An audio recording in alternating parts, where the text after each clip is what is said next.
Yeah. So, some of you don't know this because this is the first time you're here, but we made this huge discovery that when divinity moves you to do something, you hold yourself accountable. So you don't just have a divine moment and then let yourself off the hook. I mean, as soon as you have a divine moment and you're inspired, you have to be accountable to somebody you love and say, this is what divinity is telling me to do, so I'm going to work on doing it. So I'm always out there in front of the pack doing that. So last week, we've had this great, hi ladies, we've had this great musical inspiration. Greg and Pam have just been doing some wonderful, oh right. So they've been doing this wonderful Native American drumming and singing and flute playing, just amazing stuff. So I got inspired and said, you know what? I know a little Italian song that I can sing, so this week is the week that I'm going to sing my Italian song. So it's a little a cappella song. So I'm only going to sing the first verse of it. You'll get the taste of it. That'll be enough. So the name of the song is Vittoria mio cuore, and it says, victorious my heart is. So here's the words that you're going to be hearing me sing in Italian, but I'll give you the English translation so that you can understand what I'm saying, okay? Victorious, victorious, victorious, victorious, my heart is. And tears are in vain, and tears are in vain. For love has now broken its shackles in twain. Victorious, victorious, my heart is. And tears are in vain. For love has now broken its shackles in twain. For love, and it goes through the word love, has now broken my shackles in twain. Okay? So it's kind of an appropriate song for what we're doing, okay? This has a couple ways to go. Only up. Are you nervous at all? No, I'm not nervous. I've sang in front of hundreds of people tons of times, so I just got to get my first note. Okay, and I got to not focus on these two people laughing, smiling. Okay, you ready?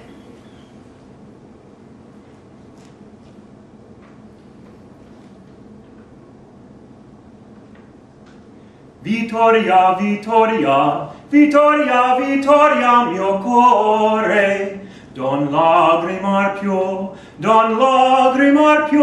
è sciolta d'amore la vil servitù.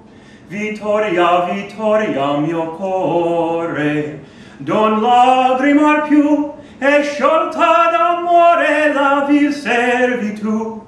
E sciolta d'amore la vil servitù. Woo!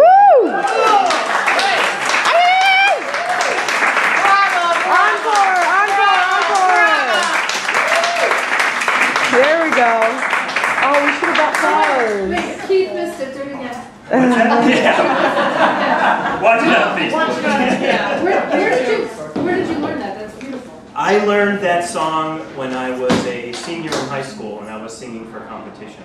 Nice. Oh. So I sang it then, and then I hadn't sang that song for probably, I don't know, while I was 17 when I sang it, and then I didn't sing it until I was probably like 35, and I was in a real good friend of ours. His name was Joe, his wife's name is Laura, and we were in their kitchen, and he has his mother is straight from Italy. And so they were like, we were all sitting around the kitchen cooking gravy and doing all that, and they said, well, you know, does anybody have a song they want to sing? Okay, so I'm thinking, wow, I got a song I want to sing. So I ended up just in the middle of their kitchen just belting that out, and his mother was just, you know, and that was the last time I sang that song, so then I decided to sing it tonight. So You have a beautiful voice. You do. Yes. It's not surprising though. Everyone always says like your voice is always, you know. Do you have other selections? Can we put money in the jukebox? Can you do music of the night? you know, Oh, that is a good one. I do not take requests. When I was doing the classes, I sang a couple songs too. I sang a James Taylor song that I played guitar and sang to, and then I sang a blues song, Stormy Monday, and then I sang a John Mayer song. I believe I sang that song. So I can probably dig up those recordings somewhere. They're pretty good to listen to, but I should spend more time doing it. You know? know, because You have to be accountable. Yeah, I do, but now you guys got me started, so, you know. I'd rather see it live than memorized. Of course you would, of course you would. So when I feel inspired to do another one, I'll do it, and I'll be happy to share it with you, okay?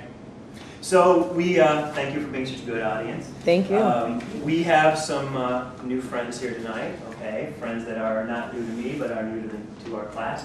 So Ellen, Jen, and Beth, these are dear friends, neighbors, and Beth is new to my life. She's just at the... I'm a neighbor though. You're a neighbor though. So the cat's out of the bag in Bay Village. This reclusive, quiet person who tries to keep to himself is now totally out of the bag. So We all know. we all know. We all know. Nobody else new back there. Everyone else has been here. Everyone else has been here. Yeah, I think everyone else has been here. So welcome to the practice.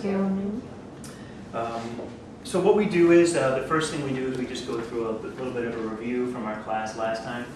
The classes are not sequential, they're kind of spontaneous and inspirational, so whatever you're here for, you're here to be here for it. You know, it's not like math, you don't need to be here for the class before to understand what we're talking about. We're talking about life, so we all know the subject. So we'll do some review questions, some focus points, and then we'll decide how the class is going to be inspired. Okay? If for whatever reason, I always just review this for new people, but anyone who's here that doesn't know, for any reason you continue to want to come to the classes or you can't make it, they're all on YouTube, they're all on our Facebook partnership page, which is free for everyone to join, obviously. So you can go back and watch them, you can do whatever works for you, okay? And check with me, because I can give you additional information, class materials, get you on an email list. Just, my name's Sarah. Yeah, that's Sarah. She's the one that can get you hooked up. So we want to start with a celebration. And did anyone look at the Facebook partnership page today? Did anyone Yes. check? Okay. 100. We are Yes, 100 yes. members. Everyone give yourself a hand, all right?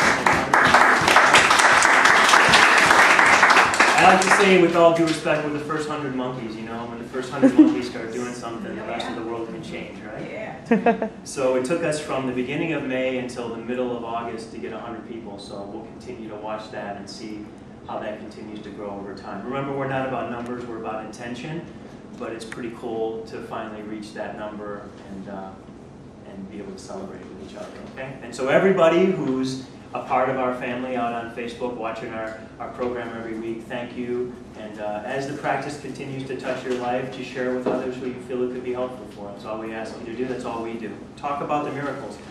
I'm going to leave the person nameless because I know they might not want their name. I'll just use her first name. Her name is Diane. And last time Diane came in to see me, she was dealing with some issues in her life, and I said, you know, Diane, you really need to watch the show on numbers. I think it was episode 9, where I was talking about math. You got to trust the math. And, Oh, yeah. Remember that? The letter. Yeah, the letter, all that. So, which seems like lifetimes ago, doesn't it? So, really, it was. So she left the office, and she really tries to do everything I asked her to do. And so she went home and she watched the episode. And she was very moved by it, very touched by it. It really made sense to her. So the next day she goes to get her nails done, and she walks into the nail salon, and it's somebody different every time. You know, she doesn't have an appointment with a certain person. And she sits down, and this person says, oh, you know, we just want you to know how much we love you, Diane, and how much we all think you're great. We really appreciate you. Just out of the blue, starts telling us. And Diane says, well, you know, not everybody loves me that way, you know. And this woman looks at her and says, well, Diane, you have to trust the math.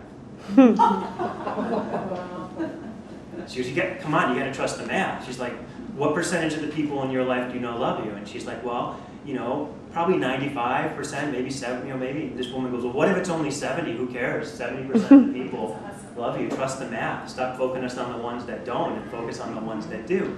And she said she was just like jaw drop. Oh my God, she just saw the episode. She just went there. It comes right out of the blue. And I told her, I says, well, you've transcended a place of faith in God. You now know God's existence. When something like that happens, that's that mirroring. You know that there's a force that's everywhere all the time that has a special intention for all of us. And so she was able to just totally embrace that. And that's what we want to do with this practicing the practice. You know, we want to continue to share the experiences that we watch and have with each other and on the shows. When they reflect themselves in life and we have that aha moment, That's what we want to post on the site. That's what we want to share with other people. And we want to continue to reinforce that if we all just pay attention and we all practice living our life, that we'll continue to be affirmed that it's true. I think that paying attention is really important. I'm really convinced that there have been miracles going on all around me. Right on. For the whole time I've been blind to them. Right on. I had been open to them, and then I got blind to them, and now I'm open to them again, but they haven't stopped. Of course not. I just see them, and I see them everywhere now. And Right. I don't think it's an increase in miracles. I think it's an increase in my perception. That's it. Life is a miracle, so as long as life has been around, miracles have been happening. So you're right. You're just finally starting to see the miracle of life, and it's everywhere now. So thank you, Diane, for sharing that, and I just wanted to share that with everybody else because it was a very profound moment. So to follow up on that, some of you who follow Facebook or follow the partnership page, last Friday I went out and grabbed my stuff and went down and sat in Public Square and just started making myself available to whoever might find the need or find the attraction to come and visit. I met some really interesting people. But that's not the point. The point was, I want to thank all of you because as I entered into that space, from the moment I got out of my car to the moment I walked there to the moment I sat and made myself available, I didn't have any of that resistance in me at all. So those of you who were here for that class with me where I was working through that and I practiced with all of you and put the sign up, remember that? Okay? That was the practice I needed, and as I entered into that space, there was absolutely nothing in me that felt uncomfortable or self-conscious. So thank you, everyone, for helping me transcend that resistance within me that now I know the resistance is gone. So every time I'm called to be in that space, I'll continue to do it, but the goal was I was able to be in it, and I didn't have anything in me that was saying I shouldn't. So for all of you who helped me with that, I want to thank you for that. It was a lovely experience. Very hot, very humid, and I continue to be amazed with the level of preoccupation. That literally, I talked to another person who's writing a book on homeless people that are in business, like street performers and so forth, that make a living on the streets. And I asked him, I says, I'm curious, you see a lot of cities, you go a lot of places, have you ever heard of a doctor sitting out in the middle of a public place offering his healing services for free? He says, absolutely not. He says, you're definitely a pioneer. And I said, well, that's not unusual. And he says, well, what's the response been? And I says, amazingly, there's not an awareness. Like people, they can't figure it out. They think there's got to be something going on. They're not even open to process the experience as possible. So I'm having fun with that. I'm learning how to fish. And I'm learning how to fish for people and how to get people's awareness up. And that's all a part of the practice. That's all a part of my experience. So like anything, as I practice it more, I'll get better at it and it'll grow. But it's nice to be able to do that without that inside of my stomach anymore. Which is crazy because I can stand up in front of you guys and sing, but for some reason that experience was eliciting a bit of a and it was gone. So amen to that. That part of me is gone. So, all right, study guide. Let's go through our focus points. As we sit in life's classroom and study, eventually we become comfortable with the unseen and the infinite and the unknown forms it may take. We leave behind the perceptions of the world that you are so sure of when you are not as conscious. Great example is what Kat said, okay? She's leaving behind the perception that miracles don't exist, and she's embracing the perception that they're everywhere, okay? As always, we do not judge ourselves. We honor where we're at in the now, and we treat ourselves lovingly and compassionately. We really continue to write that in every one of our classes. That's our mode of operation. Focus points. One of the ways we can foster our healing is by asking for help and looking for the answer that God gives us in any aspect of our lives. This will require patience to a degree that we are ready for the answers. Now this is great because I talked about Diane and it was the same thing. Okay, Diane was asking for that answer to be even more sure for her, and she watched the class, she went to get her nails done, and it was immediately reflected back to her. Seeing our present circumstances, whether we deem them good, bad, or inconsequential, as pivotal moments that will lay the foundation for healing can, if and of itself, bring unconscious healing into consciousness. Okay? Every moment is an opportunity. There's no need to deprive ourselves of love. when it is all around us for the asking. Again, Diane was a great example to use of that. When we let go of the idea of impossibility, we create a space to bring in limitless, life-affirming possibility. Sometimes the greatest miracle of all is a change in perspective. Amen. Remember, a healing for one of us is a healing for all of us. And from this understanding, we share with each other with an intention of healing and balance, of acceptance, compassion, and love. So now our reflection questions. Choose one aspect of life that I would like to be healed, whether it is a change in perspective or in the physical realm. Practice exploration and inspiration and reflect on what changes. I invite myself to share this with my brothers and sisters, okay? So let's just ask someone, let's ask for a volunteer, what is one aspect of anyone's life that they would like to be healed or changed in a positive way? Who wants to volunteer one up? Sarah. I'd like to be able to tell the truth and to just talk to people, ask questions and share feelings and not feel intrusive. Nice. Okay, everybody, let's close our eyes. Let's join Sarah in this. We can all use practice in this, can't we? Can't we all get a little bit better at this in one way or another? I think we can all improve. Let's just close our eyes. And let's just do three nice explorations and inspirations with that intention for ourselves, as well as holding it in our heart that Sarah has a greater ability to do that. So let's just breathe in and let it out.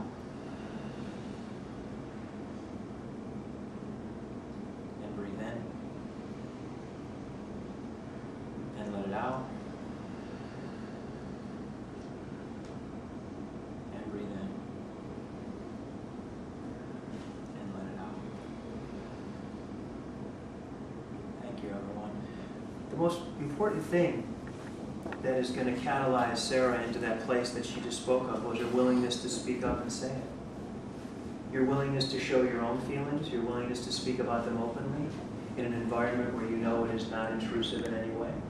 We begin doing things in a healthy, happy environment, and then we continue to have the courage to do them in what could be perceived as a more difficult environment. So I encourage you to continue doing that with all of us, okay, as you have been. And then what? And just to do it from a loving place. That's it. Yeah. And then be free of how it's interpreted. You know, we don't have control over interpretation. We only have control over intention. So as long as we start from that intention, interpretation is beyond our control. Everyone has an infinite life experience that our intention is butting up against. And so we have to be aware that the reflection back to us, if we're coming from that loving place, is nothing we can be that concerned about. If we are truly coming from a peaceful, loving place, an honest place, how it reflects back sometimes is there's nothing we can do about that. Okay? We can't control that. And it's just getting to that place, getting to that loving place where there isn't resentment and there isn't fear and there, just what you were talking about, being able to go and just be there and be there, just be. And so that leads me to a story where when I was downtown, one of the groups that set up right next to me was a breakdancing group, and what they do is they do breakdancing and then they invite people in to dance, and it's really great. They're totally in their hearts. They're great. So this guy is next to me, and he's getting ready to do it, and he keeps like trying to stretch his arm and his neck and his arm and his neck, and so I'm watching him, and I'm watching him, and of course once my attention is on something, I'm like, all right, why am I paying attention to this? And God says, just take care of what's right around you. Just look at what's right around you and just do your best to love it. All right, so I'm waiting to get a little bit of eye contact with him to see if I can get an opening. So he finally looks at me and I go, come over here. So he comes over and I go, you want to let some of that pain and discomfort go? And he's like, well, why? Why? He asked me. Well, just trust me. Do you want something to be let go? Do you want it? He's like, well, he didn't know what I did. He goes, well, I don't want to get adjusted or anything. I'm like, no. I'm like, are you ready to let that go? And he's like, well, I guess so. I'm like, all right, well, that's close enough. So, I put my hands on him, okay? And first of all, I realized that I could immediately feel that his place of intimacy was very guarded, that he's not used to having anyone put their hands on him, okay? So I can immediately sense his history. And I can see the energy starting to work in him, okay? I can see him starting to kind of relax, and he's kind of starting to, let it happen, okay? And immediately he comes out of it and goes, I can't do this right now, I gotta get ready to dance. And I went, okay, that's great. I'm like, well, I think you're more ready to dance than you've ever been. So he went there, and of course he did his thing. The reason I tell you that is, that reaction he had towards that experience, that had nothing to do with what I was doing. I was being loving, intimate, caring. I wasn't wanting anything from him. I wasn't trying to prove anything to him. But where he was at made that situation kind of difficult, He was thinking about dancing. He was thinking about, I don't know if I want someone touching me. He was thinking about a lot of reasons why it wasn't time for love to work. But that doesn't mean that it wasn't good for love to be present.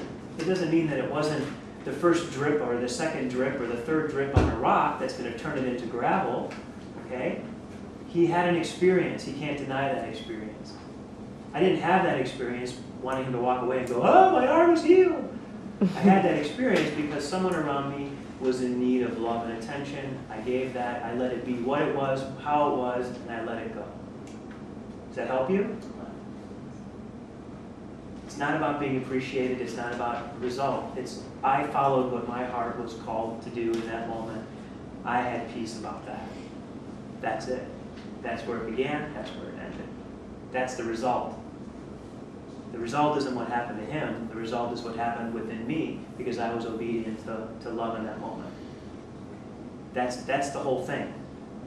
Sometimes it involves another person technically, and sometimes it doesn't. But it really starts right here. Okay.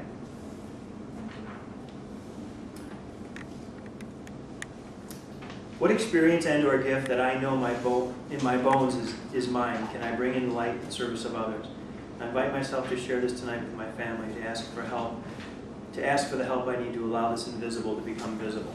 Okay, so who has something, who believes they have something that they keep invisible that they want to be more visible? Who wants to be more visible? On any aspect of their life, on any quality of their life, who wants to be more visible in that quality? Yeah. Okay, I'm going to bring up something because I shared it with you last Yeah, week. that's great. And it's not like me to keep something quiet, but I have been through many, many years, even before meeting you, of developing a spiritual intuition, we'll call it that. And about 2 weekends ago,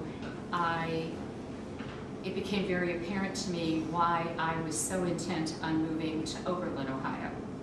And there were a lot of reasons, and I'm very excited about it, and that's all great. But what came to me in about a 48-hour period of just introspection, and I do a lot of that periodically, close myself off from the world, and it became very obvious.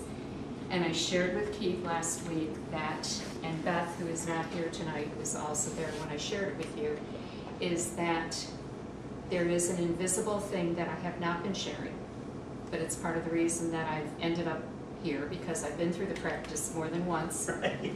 And that is when I move to Oberlin, I'm going to be starting a group with the practice. Cool. So that's something I wasn't planning on sharing tonight, but this question kind of just, okay. Beautiful. Yeah, because the gift that I've been given over the years is not something that I could acknowledge until the last couple of years. And that was being a very spiritual person rather than being the religious, good Catholic I was brought up to be. And so I spent a lot of time looking for the right churches. And I don't need that.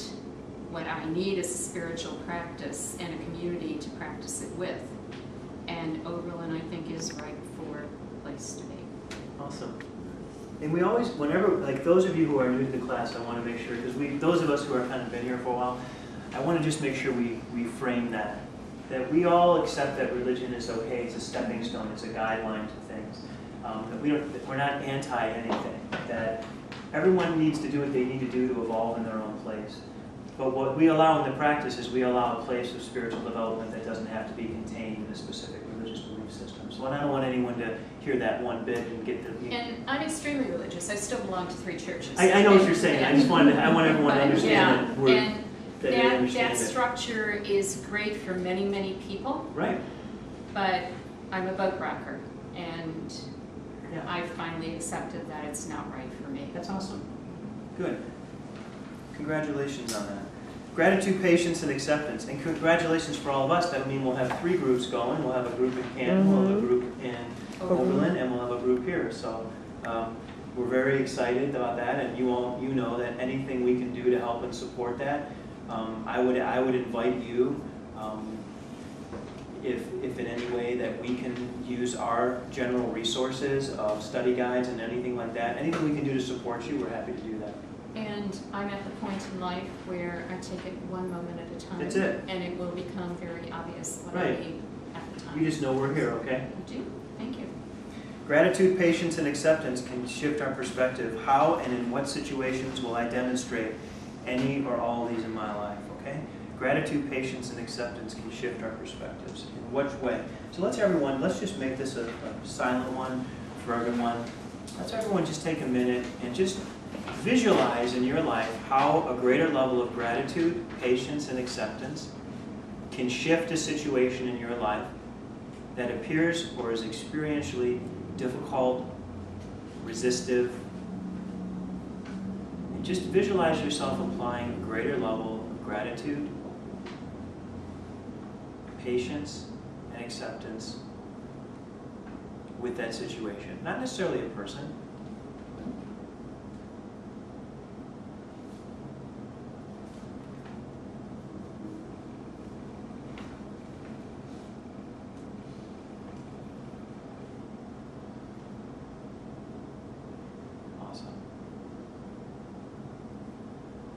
All right, so how are we going to be inspired for our class tonight? How does everybody want to do it? You want to do a flip?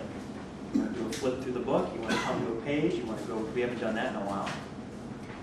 Or does someone have something really, really pressing or that they would like me to talk about?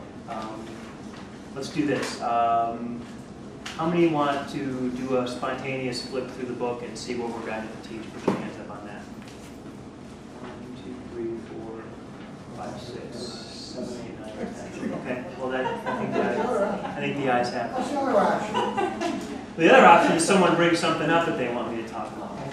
Yeah. Or maybe the flip will throw something. Oh, it always does, right? Right. Okay, so let's let one of our new friends do a flip. So all you do is you flip through the book, you stop at a page, and that's where the teacher will. Yeah, so just that's how we do it. So just flip, go to wherever you feel you can go. Ah, okay, thank you, Jen. Speaking the truth.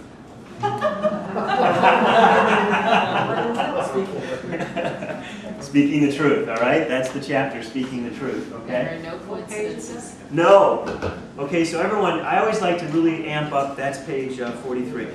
I like to amp up everybody when we see this kind of synchronicity. So Sarah, what were you asking for help with? This? Okay, remember that? Yeah. And what page does Jen turn to? This? Wow. Okay, so you just never want to miss those miracles. You know, what does God want to teach us tonight? He wants to teach us how important it is to tell the truth. You know, tell it with love, but tell the truth. Okay, that's awesome. So what I want to do is I just want to give everybody a little bit of a primer here. So we're going to just read a couple pages, and then we'll go into our inspired teaching. In this chapter, I want to focus on how our history with feelings affects our ability to speak the truth or follow the truth as we know it. Are you aware, for example, your feelings or potential emotional reactions inhibit you from being completely honest? How many times have you not said something truthful because you didn't want to hurt another person's feelings? Many times there's an emotional reason not to be honest. So we have to wonder, how much of what we're doing with other people is authentic? If we can look at ourselves objectively, we find this behavior pattern in our repertoire, and we'll notice that we overuse it much of the time. As a result, we find ourselves in a compromised state outside of our highest good.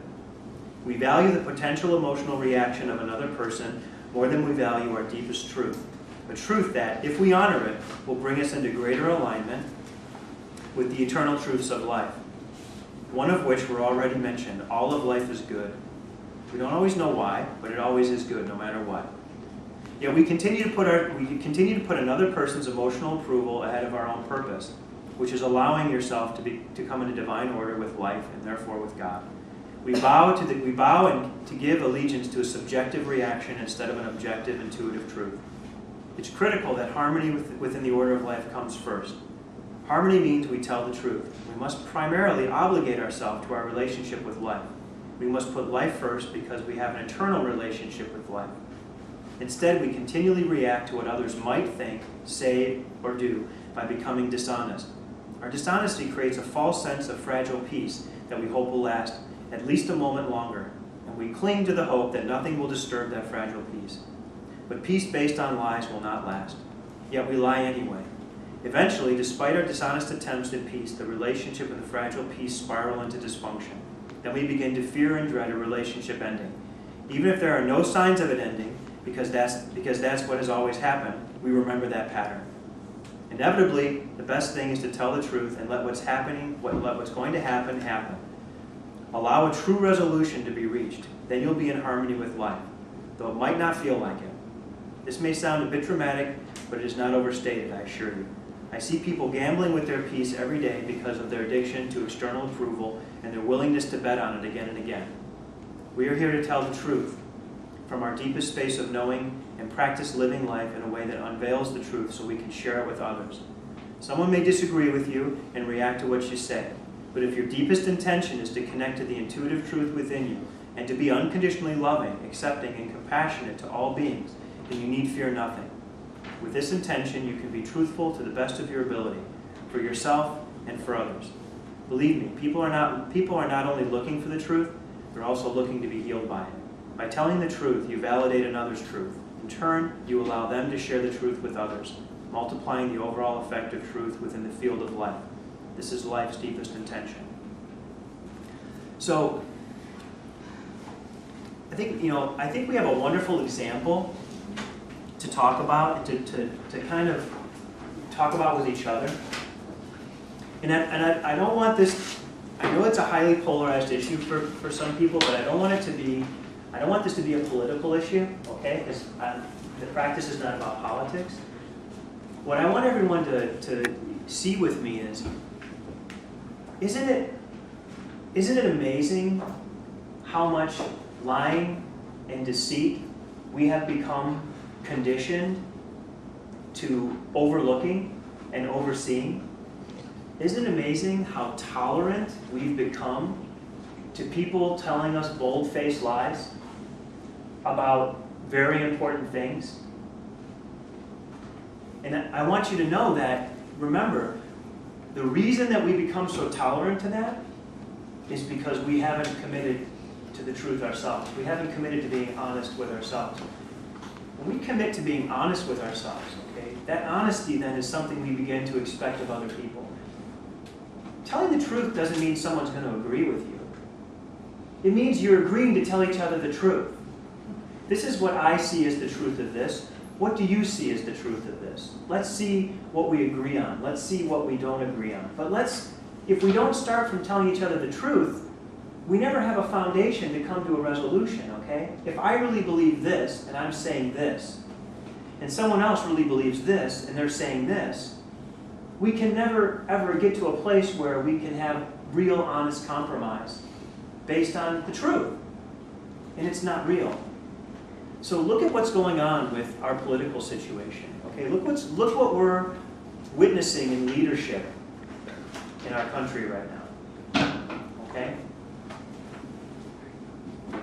When you look at what's going on in leadership in our country right now, forget the politics.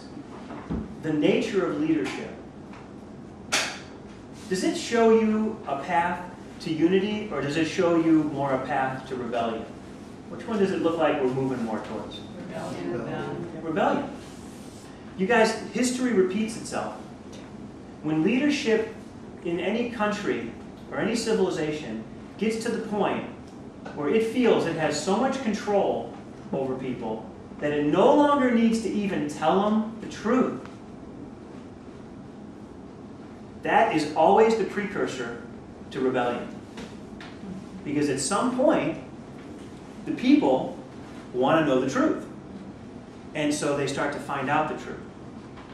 And they find out more and more that the truth that is really the truth is not what the leadership is telling them. And that is the beginning of rebellion.